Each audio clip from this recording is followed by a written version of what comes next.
تو اگر ہم نے اپنی عوام کو یہ کہہ دیا کہ محرم میں شادی کرو، تو آپ کو تھوڑی چھیڑ رہے ہیں ہم، آپ نہ کرو بھائی، کس نے کہا ہے؟ میں تو سنی عقیدہ بیان کروں گا نا، یہاں بیٹھا ہوں۔ اہل سنت والجماعت کے یہاں محرم میں شادی بالکل جائز ہے۔ میں نے بتایا تھا ہال سستے ہوتے ہیں تو بتایا تھا نا، اس لیے اس میں آسانی سے شادی ہو جاتی ہے، یہ فائدے ہیں۔ اس میں نا تشدد پھیلایا جا رہا ہے، فرقہ واریت، کیونکہ جب آپ اس طرح کے چیزیں اپنے چینل سے چلائیں گے، نیچے لوگ برا بھلا کہہ رہے ہیں، گالیاں دے رہے ہیں، ایسے موقع پہ اس بات کا خطرہ ہوتا ہے کہ کوئی بھی جذباتی آدمی اٹھے اور وہ ایسا کام کرے، پھر بھگتتے رہے پھر بیٹھ کے ہم سب، وہی جو ماضی میں ہو چکا ہے، شیعہ سنی لڑائیاں فسادات۔ تو جب ہم آپ کے مسلک کو چھیڑ ہی نہیں رہے، ہم تو کب کہہ رہے ہیں کہ شیعہ کے یہاں جائز ہے، ہم کہہ رہے ہیں سنیوں کے یہاں جائز ہے، تو آپ لوگوں کو بتا دیں بھائی یہ سنی مذہب ہے، یہ شیعہ نہیں۔ تو آپ اپنے جو سننے والے لوگ ہیں ان کو بتا دیں اتنا کہ یہ انہوں نے اہل سنت والجماعت کو کہا ہے، شیعہ حضرات نہ کریں شادی، تو ہمیں اس سے کوئی اعتراض نہیں ہے۔ بیان میرا سنیوں میں ہو رہا ہے، اس کو آپ شیعوں میں چلا کے اس سے پھر رد کر رہے ہو دلائل سے، آپ دلائل دیں، لیکن نیچے لوگوں کے کمنٹس دیکھیں، لعنت ہے اس مولوی کے اوپر، لعنت ہے تیری شکل پہ، جو اسٹائل ہوتا ہے عام طور پہ کمنٹس کا۔ تو ہماری نظر میں محرم، صفر، ربیع الاول 12 مہینے شادی کے ہیں، ویسے بھی 4 جب کرنی ہوں گی تو پھر اس میں تو اتنا آپشن آپ کے پاس نہیں ہوتا کہ یہ والا مہینہ تو یہ والا، جو لڑکی والے جس مہینے میں راضی ہو جائے فوراً سے پہلے نکاح کر دو، ورنہ رشتہ ہاتھ سے گیا۔ باقی ہم حضرت امام حسین کی شہادت کو ایک شہادت سمجھتے ہیں، شہادت تو ایک سعادت کی چیز ہے، نحوست تھوڑی ہے۔ تو ہم اپنا مذہب تو بیان کریں گے نا بیٹھ کے، تو اپنا مسلک ہم بیان کر رہے ہیں کہ محرم میں شادی بالکل جائز ہے۔ اور ایک صاحب نے تو یہاں تک کلپ بنایا، وہ تو سنی ہے، انہوں نے میرے خلاف کلپ بنایا کہ یہ کہتا ہے کہ محرم میں شادی اس لیے بھی کرنی چاہیے کہ ایک بدعت کا خاتمہ ہو، کیونکہ بہت سے لوگ محرم میں نہیں کرتے، تو ان کی بدعت کی مخالفت کے لیے بہت سے سنی بھی نہیں کرتے نا، تو ان سنیوں کو میں ترغیب دے رہا ہوں کہ محرم میں کیا کرے تاکہ اس بدعت کا خاتمہ ہو۔ تو بھائی ہم اس بدعت سے وہ بدعت جس کو سنی بدعت سمجھتے ہیں، آپ نہیں سمجھتے تو آپ کیوں اپنے خلاف لے کے جا رہے ہو اس کو، آپ کیوں اپنے خلاف لے کے جا رہے ہو؟ تو ہم تو اس بدعت کی بات کر رہے ہیں جس کو ہم ایک مسلک پہ چلے گا نا انسان، یہ کچھ وہاں سے لے لیا، کچھ وہاں سے لے لیا، کچھ وہاں سے لے لیا۔ تو ایک سنی مولانا صاحب نے کلپ بنایا میرے خلاف کہ اچھا جس دن تمہارے باپ کا انتقال ہو اس دن بھی نکاح کیا کرو، کیونکہ لوگ گھر میں جب میت ہوتی ہے اس دن شادی بولو نہیں کرتے، تمہارے چاچا کا انتقال ہو جس دن اس دن کیا کرو، کوئی بھی نہیں کرتا نا جس دن گھر میں میت ہو، تو جائز تو اس دن بھی ہے۔ تو بات یہ ہے، یعنی اس پہ لگا رہے ہیں کہ حضرت حسین کا بھی تو غم باپ اور دادا کے غم سے بڑا تھا۔ جس دن حضرت حسین کی شہادت ہوئی تھی، جب ہوئی تھی جس ٹائم پہ، اس دن کوئی غم میں نہ کرتا تو ہمیں کوئی اعتراض نہیں ہے۔ جس دن آپ کے ابا کا انتقال ہوا اس دن انسان غمزدہ ہوتا ہے، کھایا نہیں جاتا، شادی کیا کرے گا وہ؟ تبھی تو حدیث میں حکم ہے کہ جس کے ہاں میت ہو جائے 3 دن اس کے گھر کھانا پہنچاؤ۔ وجہ اس کی یہ کہ غم کی وجہ سے وہ کھانا نہیں پکاتا، اس کو توجہ نہیں ہوتی ان چیزوں کی، بھوکا رہے گا بیچارہ۔ تو جس دن ابا کا انتقال ہو اس دن نہیں کرنی چاہیے، کسی کا بھی ہو، غم کا دن ہے، لیکن اگلے سال اسی تاریخ کو پھر بھی نہ کرو، ایسا نہیں ہوتا بھائی۔ ابا کی جس دن برسی ہوگی تو ہم تو برسیوں کو مانتے ہی نہیں ہیں، ہماری نظر میں برسیاں نہیں ہوتی، ہم اپنا مسلک بیان کریں گے نا، ہم نہیں مانتے برسیوں کو، بھائی برسی کیا ہوگا۔ تو ہمارے والد صاحب کا انتقال ہوا، اللہ تعالیٰ ان کی مغفرت فرمائے، اس کے بعد ہر سال وہ تاریخ آتی ہے نا، ہمیں پتہ چلتا ہے کہ کب آئی اور کب گئی، بلکہ مجھے تو اسپیسیفک وہ ڈیٹ بھی یاد نہیں ہے کہ والد صاحب کا کس دن انتقال ہوا تھا، اس لیے کہ جس دن بھی ہوا وہ کرنا کیا ہے، دعا کرنی ہے آپ نے، وہ تو جب یاد آئے کر لیا کرو بھائی۔ اب تو والد کو والدہ کو ضرورت اس کی ہوتی ہے کہ بعد والے ان کے لیے دعائیں کریں، اور وہ خاص اس تاریخ میں جس دن انتقال ہوا تھا اس تاریخ میں دعا کی قبولیت کا زیادہ امکان ہوتا ہے، ایسی کوئی حدیث ہمارے پاس نہیں ہے۔ تو ساری زندگی انگریز مناتے ہیں نا مدر ڈے اور فادر ڈے، ہم نہیں مناتے، کیونکہ ہمارا تو روز ہی مدر ڈے اور روز ہی فادر ڈے، انگریزوں کا سال میں مدر ڈے زیادہ ہوتا ہے، فادر کا تھوڑا ان کے یہاں تھوڑا پرابلم ہے، کچھ لوگ منا رہے ہوتے ہیں، کچھ لوگ جن کے ہوتے ہیں وہ منا لیتے ہوں گے، مدر ڈے بہرحال وہ سب منا رہے ہوتے ہیں۔ تو ان کے ہاں وہ اس لیے مناتے ہیں مدر ڈے اور فادر ڈے کہ ان پورا سال ابا اماں کو پوچھنے کی توفیق نہیں۔ ہمارے ہاں تو بھائی روز ابا روز ہی ابا ہے، تو وہ یہ تھوڑی کہ 1 جنوری کو ابا تھے 2 کو ابا نہیں ہے، وہ 2 کو بھی ابا ہے, 3 جنوری کو بھی, فروری میں بھی وہی ابا, مارچ میں بھی وہی ابا. ایسا ابا کہاں سے لبا؟ پنجاب والے کہتے ہیں پنجاب میں زبان میں بڑی مستعفی بولی جاتی ہے. وہ ایک صاحب اپنے ابا کے بارے میں کہہ رہے تھے میرے ابا یوں, میں اس نے کہا ایسا ابا کہاں سے لبا؟ لبا کسے کہتے ہیں؟ پایا؟ پتہ نہیں, شاید پائے کو کہتے ہیں نا, کہاں سے پایا. تو ہمارا تو بھائی روز ابا ڈے ہے اور روز مدر ڈے, زندگی میں بھی اور موت کے بعد بھی روز ہی ان کے لیے. جب بھی دعا, مجھے تو اللہ ٹوٹی پھوٹی توفیق دیتا ہے, جب بھی ہاتھ اٹھا کے دعا کرتا ہوں تو سب سے پہلے اپنے والدین کی. تو ہاں اب وہ تاریخ ابا کی ڈیتھ, وہ تاریخ آئے گی بھی نا انتقال کی, تو اس تاریخ میں تو ہم شادی بھی کرتے ہیں اور خوشیاں بھی منا رہے ہوتے ہیں, کیونکہ وہ جو دن تھا وہ دن چلا گیا. اور ویسے بھی 3 دن سے زیادہ تعزیت کو شریعت نے پسند نہیں کیا, 3 دن غم کے بہت ہوتے ہیں. تو اس کے بعد اپنے ان کے احکام کو فالو کرو.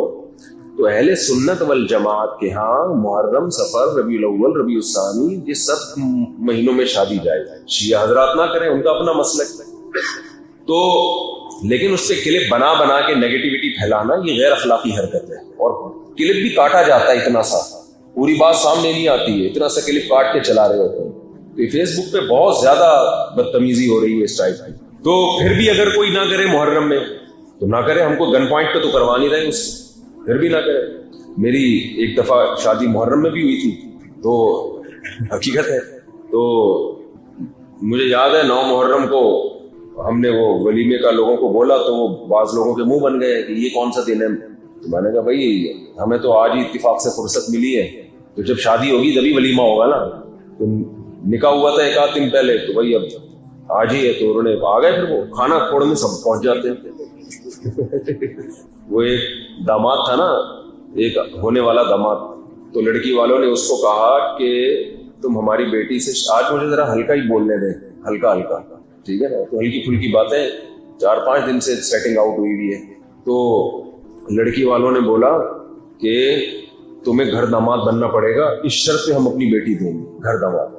ایک دم تیش میں آ گیا, یہ بے غیرتی, یہ بے شرمی قبول ہے.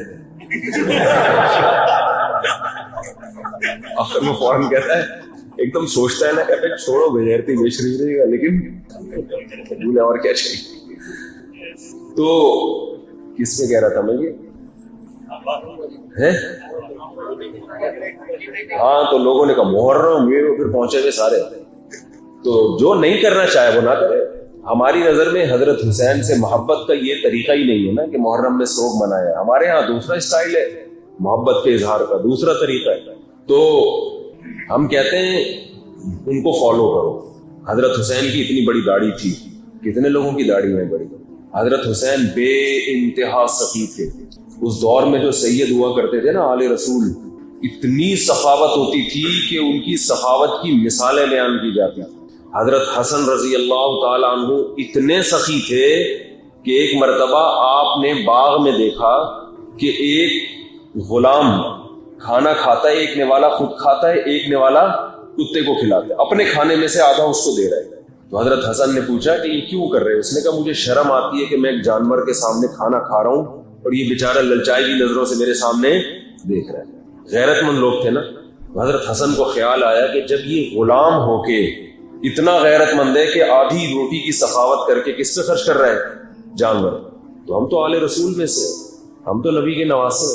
حضرت حسن رضی اللہ تعالیٰ عنہ نے اس غلام سے کہا کہ تیرا مولا کہاں ہے جس کا یہ باغ ہے اور جس کا تو غلام ہے؟ اس نے بتایا. تو مولا سے کہا کہ اس کی قیمت لگاؤ.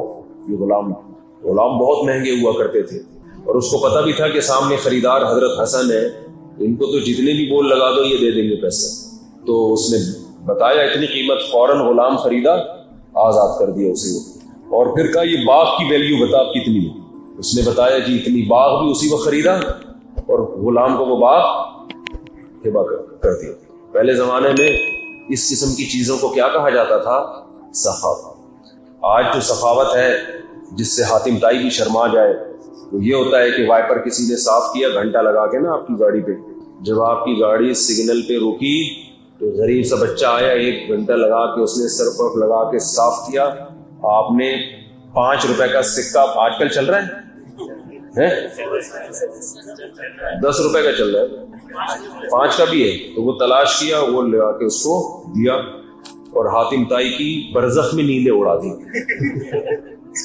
اور یہ بھی اس لیے کیا کہ کسی پیر صاحب نے، بزرگ نے کہا ہوا تھا کہ صدقے سے بلائیں ٹلتی ہیں، تو 5 روپے میں کیا بلائیں ٹلیں گی بھائی؟ 5 روپے میں ٹھیک ہے، صدقہ نہ کرنے سے یہ بھی بہتر ہے۔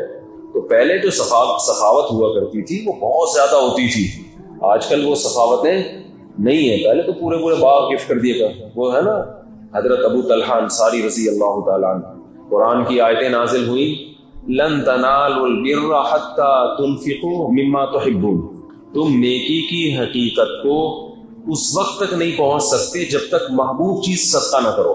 محبوب چیز اسلام میں نیکی جو ہے نا صدقہ ہے۔ تو صحابی آ گئے، یا رسول اللہ، اللہ نے کہا ہے کہ سب سے محبوب چیز صدقہ کرو، تو میرا باغ ہے، باغ پراپرٹی کو کہتے ہیں، زمین، یا رسول اللہ وہ میں صدقہ کرنا چاہتا ہوں۔ آپ نے فرمایا بخن ذاک مال رابح، واہ واہ یہ تو بڑا قیمتی مال لے آئے تم بھائی۔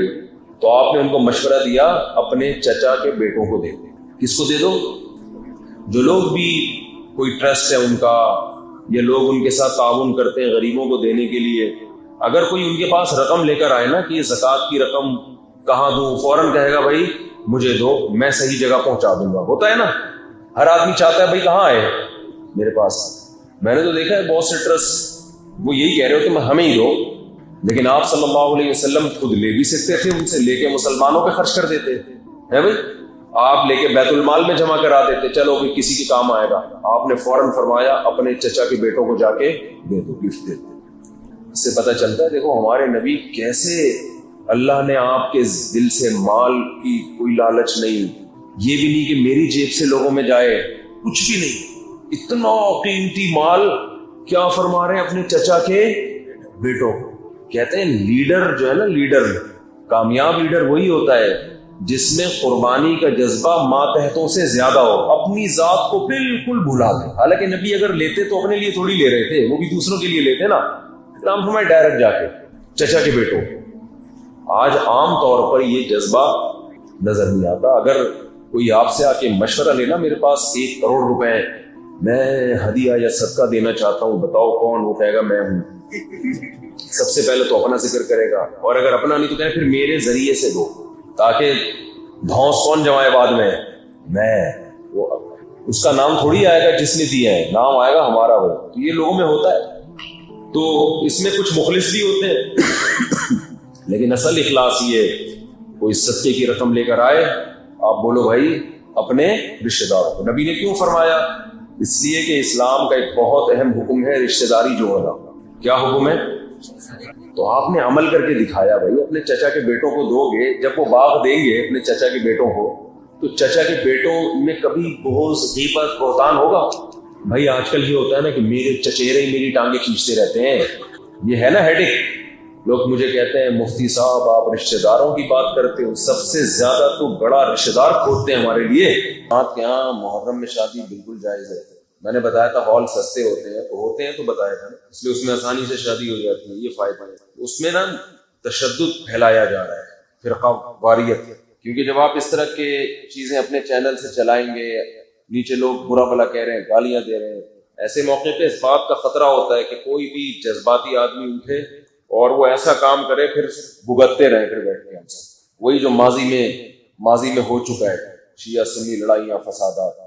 تو جب ہم آپ کے مسلک کو چھیڑ ہی نہیں رہے، ہم تو کب کہہ رہے ہیں کہ شیعہ کے ہاں جائز ہے، ہم کہہ رہے ہیں سنیوں کے ہاں جائز ہے، تو آپ لوگوں کو بتا دیں بھائی یہ سنی مذہب ہے، یہ شیعہ نہیں۔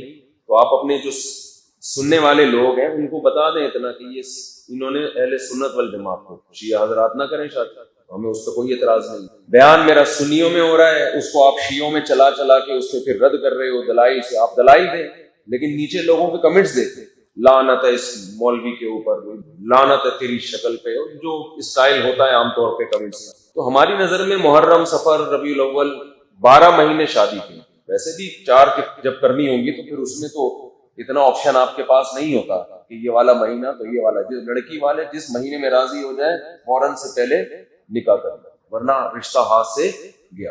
باقی ہم حضرت امام حسین کی شہادت کو ایک شہادت سمجھتے ہیں، شہادت تو ایک سعادت کی چیز ہے، نحوست تھوڑی ہے۔ تو ہم اپنا مذہب تو بیان کریں گے نا بیٹھ کے, تو اپنا مسلک ہم بیان کر رہے ہیں کہ محرم میں شادی بالکل جائز ہے. اور ایک صاحب نے تو یہاں تک کلپ بنایا, وہ تو سنی ہے, انہوں نے میرے خلاف کلپ بنایا کہ یہ کہتا ہے کہ محرم میں شادی اس لیے بھی کرنی چاہیے کہ ایک بدعت کا خاتمہ ہو, کیونکہ بہت سے لوگ محرم میں نہیں کرتے, تو ان کی بدعت کی مخالفت کے لیے بہت سے سنی بھی نہیں کرتے نا, تو ان سنیوں کو میں ترغیب دے رہا ہوں کہ محرم میں کیا کرے تاکہ اس بدعت کا خاتمہ ہو. تو بھائی ہم اس بدعت سے وہ بدعت جس کو سنی بدعت سمجھتے ہیں, آپ نہیں سمجھتے تو آپ کیوں اپنے خلاف لے کے جا رہے ہو, اس کو آپ کیوں اپنے خلاف لے کے جا رہے ہو؟ تو ہم تو اس بدعت کی بات کر رہے ہیں جس کو ہم ایک مسلک پہ چلے گا نا انسان, یہ کچھ وہاں سے لے لیا, کچھ وہاں سے لے لیا, کچھ وہاں سے لے لیا. تو ایک سنی مولانا صاحب نے کلپ بنایا میرے خلاف کہ اچھا جس دن تمہارے باپ کا انتقال ہو اس دن بھی نکاح کیا کرو, کیونکہ لوگ گھر میں جب میت ہوتی ہے اس دن شادی بولو نہیں کرتے, تمہارے چاچا کا انتقال ہو جس دن اس دن کیا کرو. کوئی بھی نہیں کرتا نا جس دن گھر میں میت ہو, تو جائز تو اس دن بھی ہے. تو بات یہ ہے, یہ نہیں اس پہ لگا رہے ہیں کہ حضرت حسین کا بھی تو غم باپ اور دادا کے غم سے بڑا ہے. جس دن حضرت حسین کی شہادت ہوئی, جب ہوئی تھی جس ٹائم پہ, اس دن کوئی غم میں نہ کرتا تو ہمیں کوئی اعتراض نہیں ہے. جس دن آپ کے ابا کا انتقال ہوا اس دن انسان غمزدہ ہوتا ہے, کھایا نہیں جاتا, شادی کیا کرے گا وہ. تبھی تو حدیث میں حکم ہے کہ جس کے ہاں میت ہو جائے 3 دن اس کے گھر کھانا پہنچاؤ. وجہ اس کی یہ کہ غم کی وجہ سے وہ کھانا نہیں پکاتا, اس کو توجہ نہیں ہوتی ان چیزوں کی, بھوکا رہے گا بیچارہ. تو جس دن ابا کا انتقال ہو اس دن نہیں کرنی چاہیے, کسی کا بھی ہو, غم کا دن ہے, لیکن اگلے سال اسی تاریخ کو پھر بھی نہ کرو, ایسا نہیں ہوتا بھائی. ابا کی جس دن برسی ہوگی تو ہم تو برسیوں کو مانتے ہی نہیں ہیں, ہماری نظر میں برسیاں نہیں ہوتی, ہم اپنا مسلک بیان کریں گے نا, ہم نہیں مانتے برسیوں کو. برسی کیا ہوگا. تو ہمارے والد صاحب کا انتقال ہوا, اللہ تعالیٰ ان کی مغفرت فرمائے. اس کے بعد ہر سال وہ تاریخ آتی ہے, نہ ہمیں پتہ چلتا ہے کہ کب آئی اور کب گئی, بلکہ مجھے تو اسپیسیفک وہ ڈیٹ بھی یاد نہیں ہے کہ والد صاحب کا کس دن انتقال ہوا تھا. اس لیے کہ جس دن بھی ہوا وہ اب کرنا کیا ہے, دعا کرنی ہے آپ نے, وہ تو جب یاد آئے کر لیا کرو بھائی. اب تو والد کو والدہ کو ضرورت اس کی ہوتی ہے کہ بعد والے ان کے لیے دعائیں کریں, اور وہ خاص اس تاریخ میں جس دن انتقال ہوا تھا اس تاریخ میں دعا کی قبولیت کا زیادہ امکان ہوتا ہے. ایسی کوئی حدیث ہمارے پاس نہیں ہے. ساری زندگی انگریز مناتے ہیں نا مدر ڈے اور فادر ڈے, ہم نہیں مناتے, کیونکہ ہمارا تو روز ہی مدر ڈے اور روز ہی فادر ڈے. انگریزوں کا سال میں مدر ڈے زیادہ ہوتا ہے, فادر کا تھوڑا ان کے یہاں تھوڑا پرابلم ہے. کچھ لوگ منا رہے ہوتے ہیں, کچھ لوگ جن کے ہوتے ہیں وہ منا لیتے ہوں گے. مدر ڈے بہرحال وہ سب منا رہے ہوتے ہیں, تو ان کے ہاں وہ اس لیے مناتے ہیں مدر ڈے اور فادر ڈے کہ ان پورا سال ابا اماں کو پوچھنے کی توفیق نہیں. ہمارے یہاں تو بھائی روز ہی ابا ہے. تو وہ یہ تھوڑی کہ 1 جنوری کو ابا تھے 2 کو ابا نہیں ہے, 2 کو بھی ابا ہے, 3 جنوری کو بھی, فروری میں بھی وہی ابا, مارچ میں بھی وہی ابا. ایسا ابا کہاں سے لگا؟ پنجاب والے کہتے ہیں, پنجاب میں زبان بڑی مستعی بولی جاتی ہے. وہ ایک صاحب اپنے ابا کے بارے میں کہہ رہے تھے, میرے ابا یوں, میں اس نے ایسا ابا کہاں سے لبا؟ لبا کسے کہتے ہیں؟ پایا؟ پتا نہیں کہتے, پائے کو کہتے ہیں نا, کہاں سے پایا. تو ہمارا تو بھائی روز ابا ڈے ہے, روز مدر ڈے, زندگی میں بھی اور موت کے بعد بھی روز ہی ان کے لیے. جب بھی دعا, مجھے تو اللہ ٹوٹی پھوٹی توفیق دیتا ہے, جب بھی ہاتھ اٹھا کے دعا کرتا ہوں تو سب سے پہلے اپنے والدین. تو ہاں اب وہ تاریخ ابا کی ڈیتھ, وہ تاریخ آئے گی بھی نا انتقال کی, تو اس تاریخ میں تو ہم شادی بھی کرتے ہیں اور خوشیاں بھی منا رہے ہوتے ہیں, کیونکہ وہ جو دن تھا وہ دن چلا گیا. اور ویسے بھی 3 دن سے زیادہ تعزیت کو شریعت نے پسند نہیں کی, 3 دن غم کے بہت ہوتے ہیں. تو اس کے بعد اپنے ان کے احکام کو فالو کرو. تو اہل سنت والجماعت کے ہاں محرم, صفر, ربیع الاول, ربیع الثانی, یہ سب مہینوں میں شادی جائے. شیعہ حضرات نہ کریں, ان کا اپنا مسلک. تو لیکن اس سے کلپ بنا کے نیگیٹیوٹی پھیلانا یہ غیر اخلاقی حرکت ہے. اور کلپ بھی کاٹا جاتا ہے اتنا سا, پوری بات سامنے نہیں آتی ہے, اتنا سا کلپ کاٹ کے چلا رہے ہوتے ہیں. تو فیس بک پہ بہت زیادہ بدتمیزی ہو رہی ہے اس ٹائپ کی. تو پھر بھی اگر کوئی نہ کرے محرم میں تو نہ کرے, ہم کو گن پوائنٹ پہ تو کروا نہیں رہے اس کی, پھر بھی نہ کرے. میری ایک دفعہ شادی محرم میں بھی ہوئی تھی, تو حقیقت ہے, تو مجھے یاد ہے 9 محرم کو ہم نے وہ ولیمے کا لوگوں کو بولا, تو وہ بعض لوگوں کے منہ بن گئے کہ یہ کون سا دن ہے. تو میں نے کہا بھائی ہمیں تو آج ہی اتفاق سے فرصت ملی ہے, تو جب شادی ہوگی تبھی ولیمہ ہوگا نا. تو نکاح ہوا تھا 1 آدھ دن پہلے, تو بھائی اب آج ہی ہے, تو انہوں نے آ گئے, پھر وہ کھانا چھوڑنے سب پہنچ جاتے ہیں. وہ ایک داماد تھا نا, ایک ہونے والا داماد, تو لڑکی والوں نے اس کو کہا کہ تم ہماری بیٹی سے, آج مجھے ذرا ہلکا ہی بولنے دیں, ہلکا, ٹھیک ہے نا, تو ہلکی پھلکی باتیں 4-5 دن سے سیٹنگ آؤٹ ہوئی ہے. تو لڑکی والوں نے بولا کہ تمہیں گھر داماد بننا پڑے گا، اس شرط پہ ہم اپنی بیٹی دیں گے گھر داماد. ایک دم تیش میں آ گیا، یہ بے غیرتی، یہ بے شرمی قبول ہے. آخر میں فوراً کہتا ہے، ایک دم سوچتا ہے نا، کہتا ہے چھوڑو بے غیرتی بے شرمی رہے گا لیکن قبول ہے، اور کیا چاہیے. تو کس میں کہہ رہا تھا میں یہ ہے. ہاں تو لوگوں نے کہا محرم، یہ پھر پہنچے گے سارے. تو جو نہیں کرنا چاہے وہ نہ کرے. ہماری نظر میں حضرت حسین سے محبت کا یہ طریقہ ہی نہیں ہے نا کہ محرم میں سوگ منائے. ہمارے ہاں دوسرا اسٹائل ہے محبت کے اظہار کا، دوسرا طریقہ ہے. تو ہم کہتے ہیں ان کو فالو کرو. حضرت حسین کی اتنی بڑی داڑھی تھی، کتنے لوگوں کی داڑھی ہے بڑی. حضرت حسین بے انتہا سخی. اس دور میں جو سید ہوا کرتے تھے نا آل رسول، اتنی سخاوت ہوتی تھی کہ ان کی سخاوت کی مثالیں بیان کی جاتی.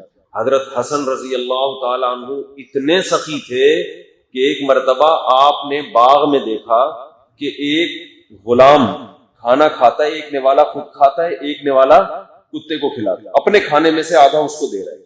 تو حضرت حسن نے پوچھا کہ یہ کیوں کر رہے ہیں؟ اس نے کہا مجھے شرم آتی ہے کہ میں ایک جانور کے سامنے کھانا کھا رہا ہوں اور یہ بیچارہ للچائی کی نظروں سے میرے سامنے دیکھ رہا ہے. غیرت مند لوگ تھے نا. حضرت حسن کو خیال آیا کہ جب یہ غلام ہو کے اتنا غیرت مند ہے کہ آدھی روٹی کی سخاوت کر کے کس پہ خرچ کر رہا ہے؟ جانور. تو ہم تو آل رسول میں سے، ہم تو نبی کے نواسے. حضرت حسن رضی اللہ تعالیٰ نے اس غلام سے کہا کہ تیرا مولا کہاں ہے جس کا یہ باغ ہے اور جس کا تو غلام ہے؟ اس نے بتایا. مولا سے کہا کہ اس کی قیمت لگاؤ. یہ غلام بہت مہنگے ہوا کرتے تھے اور اس کو پتا بھی تھا کہ سامنے خریدار حضرت حسن ہے، ان کو تو جتنے بھی بول لگا دو یہ دے دیں گے پیسے. تو اس نے بتایا اتنی قیمت، فوراً غلام خریدا، آزاد کر دیا اسے. اور پھر کہا یہ باغ کی ویلیو بتا کتنی؟ اس نے بتایا جی اتنی. باغ بھی اسی وقت خریدا اور غلام کو وہ باغ ہبہ کر دیا. پہلے زمانے میں اس قسم کی چیزوں کو کیا کہا جاتا تھا؟ سخاوت. آج جو سخاوت ہے جس سے حاتم طائی بھی شرما جائے وہ یہ ہوتا ہے کہ وائپر کسی نے صاف کیا گھنٹہ لگا کے نا آپ کی گاڑی پہ، جب آپ کی گاڑی سگنل پہ رکی تو غریب سا بچہ آیا، 1 گھنٹہ لگا کے اس نے سرف ورف لگا کے صاف کیا.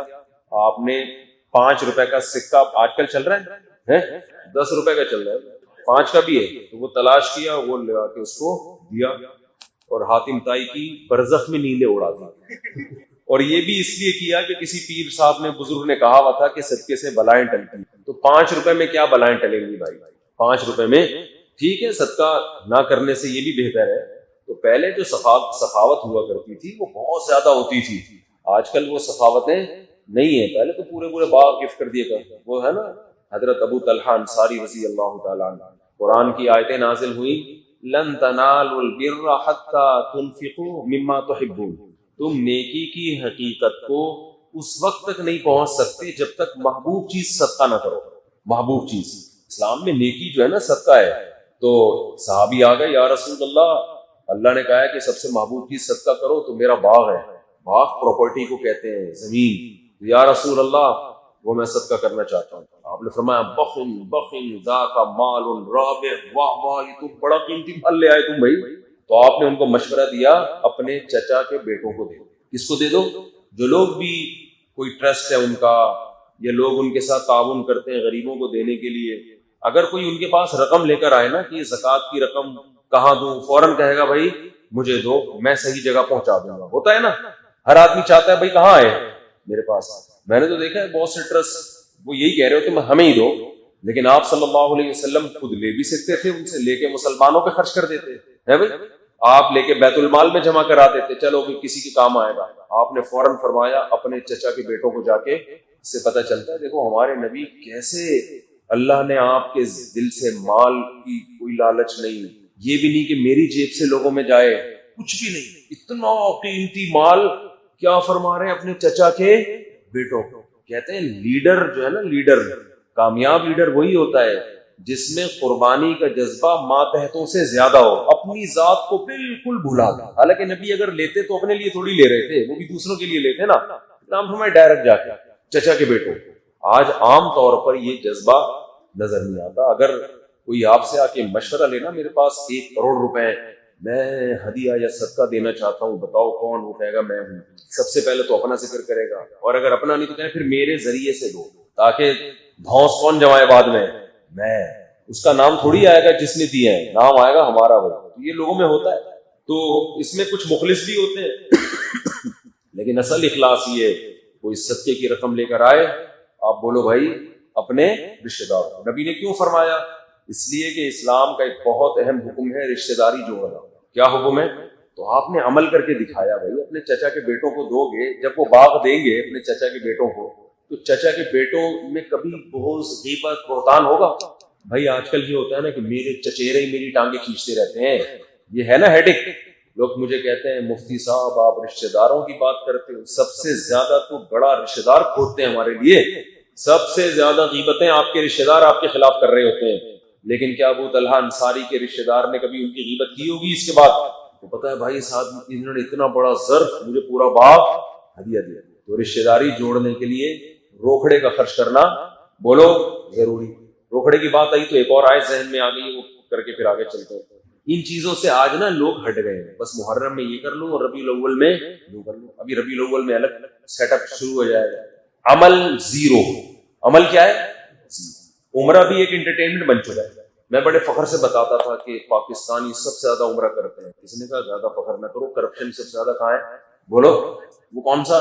یعنی یہ بھی نہیں یقین ہوتا کہ کم وقت ہی حلال پیسوں سے عمرہ کر بھی رہا ہے کہ نہیں کرتا. ایک مسجد کمیٹی کا ممبر پیسے کھا گیا تھا، فوراً عمرہ کرنے گیا. Once upon a time. ایک عجیب عجیب چیزیں ہو رہی ہیں مارکیٹ میں. ایک آدمی، یہ سارے سچی مچی کے واقعات ہیں جو میں دیکھ رہا ہوں. ایک گھر میں کیا کہانی ہوئی، دیور اور بھابھی میں محبت ہوئی، کم بخت بھابھی کو عدالت سے خلا لے دلوایا بھابھی کو، وہی ایک طرفہ خلا. علماء فتویٰ دے رہے ہیں یہ حرام ہے، یہ خلا نہیں ہے، نہیں کوئی پتہ. اور بھابھی صاحبہ کی بھی سیٹنگ ہوئی دیور کے ساتھ، اور بڑا بھائی بیچارہ خون کے آنسو رو رہا ہے کہ یار یہ میرے گھر میں کیا ہو رہا ہے. ہمیں بھی اطلاع ملی، ہم نے بھی ان کو سمجھایا یہ وہ. تو پھر میں نے کہا کہ بھائی وہ ہیں کہاں دونوں؟ کہہ رہے عمرے پہ گئے. دیور بھابھی کو پٹا کے عدالت سے خلا. ایک تو پٹانا کل عدم کہہ رہا ہوں، پٹانا کتنا بڑا جرم ہے یار. اپنے اب اس بھائی سے تم کس منہ سے ملو گے؟ تو جہنم کی. کسی عورت کو پٹانا شادی شدہ یہ تو ہے ہی جرم، لیکن یار اپنے سگے بھائی کے دل پہ تم نے آرے چلا دیے. ایک ہی پیٹ سے پیدا ہوئے دونوں، ایک ہی چھاتی سے دودھ پیا. اتنا قریبی رشتہ ہوتا ہے بھائی بہنوں کا اور بھائیوں کا آپس میں. ایک ہی بلڈ سے دونوں کی تعمیر ہوئی ہے. ایک ہی کئی سالوں تک بستر پہ اکٹھے سوتے ہیں. ایک ہی ماں سے پٹتے ہیں بچپن میں، ایک ہی ماں سے نصیحتیں حاصل کرتے ہیں، ایک ہی ماں کے ہاتھ کے پراٹھے کھاتے ہیں کئی سال، ایک ہی ماں کی ہاتھ کی روٹیاں کھاتے ہیں، ایک ساتھ اسکول جاتے ہیں. اتنا قریبی رشتہ یار ایک عورت کے لیے وہ قربان. جو آدمی ہوس کا مریض ہے نا، اپنی خواہشات کو لگام نہیں دیتا، اس سے کبھی کوئی خیر کی توقع نہیں رکھنی. اگر عشق ہو بھی گیا تھا، کہتا بھائی یہ مجھے اپنی چاہت پوری کرنے کی اجازت نہیں ہے، ختم، اس کو کچلنا ہے، ختم کرنا ہے. یہ نہیں ہو سکتا. دنیا کی ہر خواہش پوری نہیں ہوتی. دوسرا کام عدالت کا خلا یک طرفہ. وہ عدالتیں تو آپ کو پتہ ہے بیٹھی ہوئی. عدالت کو اس سے کوئی غرض نہیں ہے کہ مرد ظلم کر رہا ہے نہیں کر رہا. مرد نے ثابت کر دیا کہ میری بیوی فاحشہ ہے. عدالت کی پیشانی پر 2 لکیریں بھی نہیں آتی. بیوی سے عدالت پوچھے گی رہنا ہے یا نہیں رہنا. وہ کہے گی نہیں رہنا، یہ لو خلا دے. تو شوہر جج ہے آج کل، ہم لوگ شوہر نہیں، کیونکہ طلاق کا اختیار کس کے پاس ہے؟ جج کے پاس. تو شوہر تو وہ ہو گیا نا. یہ ایسی 2 اور 2 4 کی طرح بات ہے. اور میں تو اب نام لینا میں نے چھوڑ دیا، لیکن بہت لوگ گمراہ ہو رہے ہیں. انجینئر علی مرزا نے خلا کے بارے میں کلپ ریکارڈ کروایا. اس نے کہا کہ صرف فقہ حنفی میں ہے کہ عورت یعنی شوہر کی پرمیشن کے بغیر خلا نہیں ہوتا. باقی سب کے نزدیک یک طرفہ خلا ٹھیک ہو جاتا ہے. تو وہ پھینکنے پر گورنمنٹ کی طرف سے چونکہ پابندی نہیں ہے، پھینکتے رہو. تو خلا 4 اماموں کا اتفاق ہے. اہل حدیث بھی اس میں متفق ہیں کہ جب تک مرد خلا نہیں دے گا عورت یک طرفہ خلا نہیں لیتے. 4 اماموں کا اتفاق. اور قرآن میں بھی یہی لکھا ہوا ہے. قرآن کا ترجمہ بیچارہ پڑھ لیتا تو اندازہ ہوتا. اور نیچے لوگوں کے کمنٹس دیکھو جو اس سے بھی بڑے جاہل ہیں. صحیح کھینچ کے رکھو ان مولویوں کو، ٹائٹ کر کے رکھو ان مولویوں کو. نیچے لوگوں کے کمنٹس ہیں کہ انہوں نے خود ہی فقہ حنفی پہ جھوٹ باندھے گا، خود ہی پھر اس کے جواب میں دلائل دے گا، وہ دلائل بھی غلط. تو قرآن سے صاف پتہ چلتا ہے کہ جہاں قرآن میں خلا کی آیتیں ہیں نا، میں میرے سامنے آنے نہیں دے رہا نا، سامنے بیٹھے گا تو یہ اس کو پتہ ہے ہوشیار آدمی کو، اس لیے صرف المحند المفند پہ گھما رہا ہے. یہ المحند المفند پہ گھما رہا ہے. ہم تو تیار ہیں بھائی 1.5 گھنٹہ ہم المحنت پہ بات کریں گے, تو 1.5 گھنٹہ ہمیں اور بھی تو کرنے دو نا. جو آپ نے اتنے بھنڈ مارے کبھی فقہ حنفی کو کہہ رہے ویل مچھلی فقہ حنفی میں حلال نہیں ہے, اور پھر دلائل دینا شروع کر دیے ویل مچھلی کے حلال ہونے. لوگ کہہ رہے ہیں دیکھو حنفیوں کو تو اتنا نہیں پتا, تجھے کس نے بولا کہ ویل مچھلی فقہ حنفی میں حلال نہیں ہے؟ خود ہی الزام لگا کے جواب دے کے شاباش ملو اور نیچے لوگ کمنٹس. تو اتنے بھنڈ ہیں, یہ اس کے آخری دن ہوگا زندگی کا جس دن یہ میرے ساتھ بیٹھ گیا, ٹینشن سے اگلے لمحے مر جائے گا. یہ صحیح ہے نا, اس لیے نہیں بیٹھ رہا, یہ اس لیے نہیں بیٹھ رہا. اور کمال کی بات ہے اتنا ہوشیار ہے, ہر تھوڑے دن میں کلپ بنا کے چلاتا ہے, لوگوں کو یہ میسج دیتا ہے کہ مفتی طارق مسعود نہیں آ رہے, کیونکہ اس میں عنوان لگا ہے مفتی صاحب جہلم کب تشریف, جہلم آ جاؤ. یہ لیبل ہوگا, نیچے جو بیان ہوگا اس میں کہ بالکل آنے کی ضرورت نہیں ہے, جو چیلنجز میں نے کیے تھے میں ان پہ بات نہیں کروں گا. اور کہہ رہا دیکھو یہ المحنت پہ بات کرنے کے لیے تیار ہے, جبکہ ہم 100 دفعہ کہہ چکے بھائی ہم تیار ہیں, 1.5 گھنٹہ بہت ہے, ہم کریں گے 1.5 گھنٹہ. پھر آپ نے جو چیلنجز کیے نا الٹے الٹے پھینکتے رہے ہو مسلسل. اس میں خلا کا مسئلہ بھی اٹھانا تھا میں نے, کہ تم نے جب یہ کہہ دیا کہ عدالت کو ایک طرفہ خلا کا اختیار ہے, جتنے لوگ تمہیں اس فتوے کی بیس پہ فالو کریں گے وہ حرام خوری میں مبتلا ہوں گے کہ نہیں ہوں گے. جو فتویٰ پوری اجماع امت کے خلاف, قرآن کے خلاف, بخاری مسلم کی حدیثوں کے خلاف, پوری امت کے اجماع کے خلاف, اور وہ الزام لگا رہے کہ صرف فقہ حنفی میں ہے. تو ایسی بہت ساری چیزیں ہیں, سامنے بیٹھے گئے نہیں یہ کبھی بھی. تو وہ اس میں وہ محترم فرما کیا رہے ہیں ارشاد, وہ جو آخری کلپ آیا ہے نا اس میں تو حد کر دی ہے. اس میں کہا یہ المحند المفند جو عقیدے سے اس کا تعلق ہے, تو جب تک عقیدے درست نہیں ہوں گے مسائل کی طرف نہیں آئیں گے. لہٰذا یہ تراویح کا مسئلہ, رفع الیدین یا حضرت معاویہ, پھر 1.5 منٹ بات ہوگی. تو پھر آپ کو بھی ان موضوعات پر 1.5 منٹ کے کلپ بنانے چاہیے. دیکھو اس مناظرے کے چیلنج سے ایک فائدہ تو یہ ہو گیا کہ جو اختلافی مسائل انجینئر صاحب کہتے تھے اتنے دھڑلے کے ساتھ کہ ان کے پاس کوئی دلیل نہیں ہے تراویح کے مسئلے پر, رفع الیدین پر اور فلانے, آج محترم مان لیتے کہ یہ چھوٹے موٹے کیا ہیں اختلاف, تو فروئی مسائل کو 1.5 منٹ بات ہو. کلپ آپ نے ریکارڈ کروایا ہے وہ 20 منٹ کے, آدھا گھنٹے کے, اور پھر بڑے فخر سے کہ اتنے ملین لوگوں نے اس کو سن لیا. تو بیٹھنے تو دو بھائی ہمیں سامنے. تو میں پھر بتا دوں لوگوں کو کہ میری طرف سے قطعاً جہلم جانے میں تاخیر نہیں ہو رہی ہے. جس دن اس نے کہہ دیا کہ 1.5 گھنٹہ محند المفند پہ اور 1.5 گھنٹہ جو میں نے چیلنجز کیے پورے کانفیڈنس کے ساتھ میں ان کو فیس کروں گا, پھر آپ اگر میں نہ جاؤں تو آپ مجھے ملامت کرو. اب انجینئر کے فالوورز کو چاہیے بولیں کہ مفتی صاحب کہہ رہے کہ میں المحند پہ بات کروں گا, تو کیوں نہیں ایگری ہو رہا بھائی تو ان چیلنجز سے؟ اس کا مطلب بھاگ تم رہے ہو, میں نہیں بھاگ رہا. اب پھر اس میں کچھ آ جائے گا نیا کلپ دیکھنا, جو اصل بات ہوگی وہ غائب, اور وہ آدھا بیان چلا کے پھر چیلنجز. تو یہ وہ خلا کی بات کر رہا تھا. یہ جو محترم نے ایک بھنڈ مارا تھا نا خلا کے بارے میں کہ صرف فقہ حنفی میں ہے, کہیں بھی نہیں ہے, عورت کو بھی حق, عورت کو خلا کا حق نہیں ہے. حق کا مطلب ہے کہ مطالبہ تو کر سکتی ہے شوہر سے خلا کا, یہ حق ہے کہ مہر واپس دے کے اس سے طلاق مانگ لے, یہ تو حق ہے ہر وقت حاصل ہے عورت کو. لیکن خلا کیا یک طرفہ کاروائی ہے؟ یہ نہیں ہے. یہ قرآن کی آیتوں کے ترجمے سے پتہ چل رہا ہے کہ یک طرفہ معاملہ نہیں ہے. اب یہ بیٹھے گا تو میں ترجمہ لفظ بلفظ کر کے دکھاؤں گا, سامنے بیٹھے گا کہ تمہیں خلا کے آیتوں کے ترجمے تک تو آتے نہیں ہیں اور تم بیٹھ کے اتنے بڑے بڑے فتوے دیے. تو وہ دیکھو ہمارے ملک کی حالت آپ کو بتا رہا تھا کہ کتنا بڑا جرم کیا بھائی کے ساتھ, اس کی بیگموں کو پٹایا, عدالت سے خلا لیا, کسی سے فتویٰ نہیں لیا کہ یہ خلا, اور گئے کہاں سیدھا کہ ہم اپنی نئی زندگی کا آغاز اللہ کے گھر کی زیارت سے کریں. پیٹ میں یہ چل رہا ہے. تو مذہب کس کا نام ہے؟ یہ تو تفریح ہو گئی, عمرہ تھوڑی ہوا نا یہ, کہ چلو یار کہیں تو جانا ہے.